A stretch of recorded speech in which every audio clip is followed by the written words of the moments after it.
Europe 1, il est 7h26, Thomas Soto. Depuis le début de la semaine, la SNCF teste dans plusieurs gares, Montparnasse à Paris, Saint-Charles à Marseille par exemple, des portiques de contrôle des billets. Il s'agit de lutter contre la fraude et de renforcer la sécurité des portiques. Il y en a aussi aux abords des Thalys. Bonjour Raphaël Antoven. Bonjour Thomas. Tout ça est appelé à se généraliser. Eh oui, concrètement, désormais, ou bientôt donc, et à moins d'acheter vous-même un billet, vous ne pourrez plus accompagner votre conjoint, votre maîtresse ou votre enfant jusqu'à son train.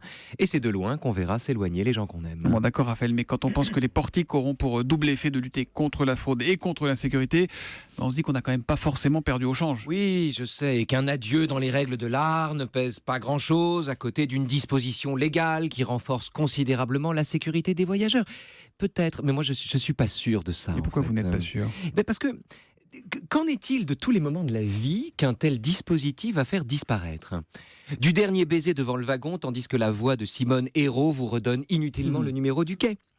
De l'ultime étreinte dans la rame, tandis qu'un contrôleur impitoyable informe les personnes accompagnant les voyageurs qu'elles sont priées de descendre du Allez, train. il faut y aller. Hein. De la ça. dernière cigarette qu'on fume devant un quai vide.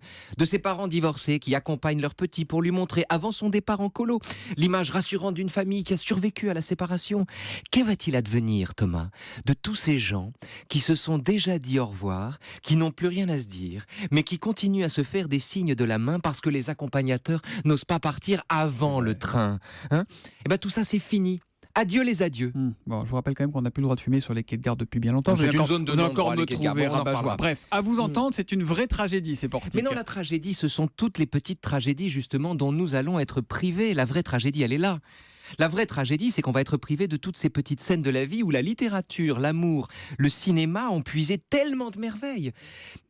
L'objet de ce que je dis n'est pas de contester les vertus objectives de ces nouveaux portiques contre la fraude et l'insécurité.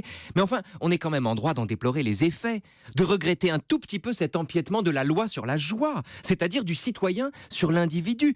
C'est bien de s'inquiéter de l'état d'urgence et des libertés fondamentales, mais on en oublie parfois de préserver aussi de toutes petites libertés, comme la liberté d'être mélancolique. Et alors la morale de l'info ? Alors, la morale de l'info, souvenez de cette chanson de Brel, Départ. Hein.